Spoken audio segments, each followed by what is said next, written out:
хадамоти гумруки Тоҷикистон ҷадвали нави нархи мошинҳоро таҳия кардааст. Минбаъд нархи мошинҳое ки аз хориҷ ворид мекарданд мувофиқи он ҳисоб ва божситонида мешавад.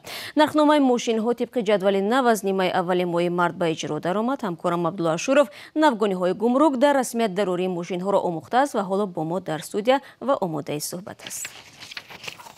خب عبدالله سلام بگو این نرخنامه با بوج گمرکی که از هر یک ماشین در سرعت ستونده می شود چه تاثیر می رساند و نرخ ماشین ها در تاجیکستان اکنون چگونه خواهد شد؟ سلام شهلا. نرخ باج گمرکی ماشین ها وابسته به تمغه از 5 تا 10% گران می شود. نرخ باج گمرکی بعضی ماشین ها حتی 1 برابر بیشتر شد. حالا شرح می دهم که چرا گران می شود. خدمات گمرک نرخنامه نوی ماشین ها را که از 11 مارس سال روان به اجرا درآمد تصدیق کرده است. با این جدول نرخنامه اکثریت تمغه های ماشین های سبکرو و بارکشان را که در کشورهای جهان استحصال می شود تصدیق شده است. باج گمرکی از هر ماشینی که وارد می شود از روی این جدول منبع ستونده می شود. نوابسته به آنکه تاجر و یا صاحب ماشین آن را با چه نرخی از خارج خریده وارد کرده است، ناظر گمرک نرخ ماشین را از روی همین جدول معین کرده از آن باج می ستاند. در ریاست خدمات گمرک در ولایت سوخت که اکثریت ماشین ها به جمهوری توسط این منطقه وارد می شوند گفتند نرخ رسمیات گمرکی ماشین ها وابسته به تمغه از 5 تا 10% بالا می رود.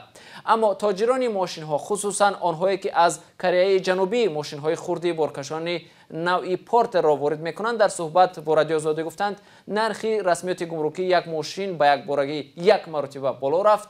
یک ساکن شهر خوجند که به تجارت این نوعی ماشین های بارکشان مشغول است گفت تا به حال رسمیات گمرکی هر ماشین پارتر حدود $900 بود، حالا به $1700 رسیده است. خب به حالا کدام تمغه های ماشین در تاجیکستان ابلا خوش خریدند و نرخ آنها بعد مقررات نو چگونه خواهد بود؟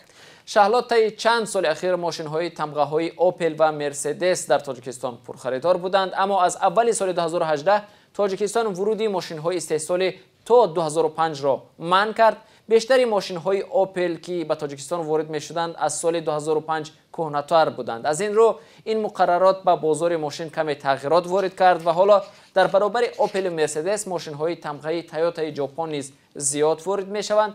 بنابر معلومات خدمات گمرک در سال 2017 به تاجیکستان با مبلغ $216 میلیون آمریکایی ماشین وارد گردیده است. به گفته این خدمات واردات ماشین در نسبت سال قبل 15% بیشتر شده است. به تاجیکستان واسطه های نقلیاتی دست دوم اکثرا وارد می شوند که ارزش گمرکی آنها نسبت به ماشین های نو خیلی پست است. نقلیات اتومبیلی اساساً از کشورهای نزد بالتیکا و اتحادیه اروپا وارد کرده شده. واردهای ماشین های بارکشان کلان حجم اساساً از چین صورت می گیرد. خدمات گمرک میگوید افزایش واردات در سال گذشته پیش از همه از حساب ماشین های بارکشان استحصال چین بیشتر شده است. خب سپاس عبدالله برای صحبت.